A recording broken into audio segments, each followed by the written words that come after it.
বাংলাদেশের অর্থনীতিকে পাচারের মাধ্যমে শুকিয়ে ফেলা হয়েছে। ক্ষমতাচ্যুত সাবেক প্রধানমন্ত্রী শেখ হাসিনার সরকারের পতন হয় ৫ই আগস্টে।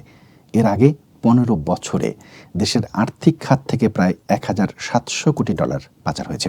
এ তথ্য দিয়েছে কেন্দ্রীয় ব্যাংকের governor Ahsan H Mansur.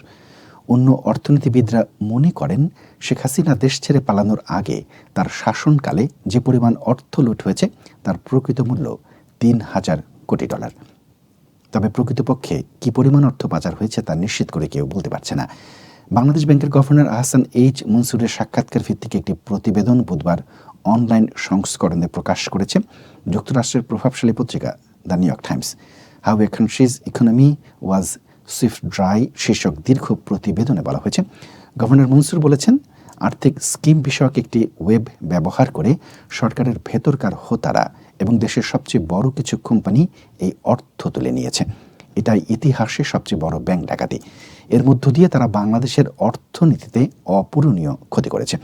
Ahsan H Mansur বলেছেন, রাজনীতির উচ্চ স্তর এটা মনে করেছিল এই ডাকাতি করার সবচেয়ে উত্তম স্থান হলো ব্যাংকগুলো। এর অভ্যন্তরের কাজের অর্থ ছিল কেন্দ্রীয় ব্যাংকের নিয়ন্ত্রণ নেয়া, বেসরকারি ব্যাংকগুলো ও তাদের পরিচালনা পরিষদের ডিরেক্টর হিসেবে মালিকানা নেয়া। এরপর ব্যাংকগুলো ওইসব কোম্পানিকে শত শত কোটি ডলার ঋণ অনুমোদন করেছে।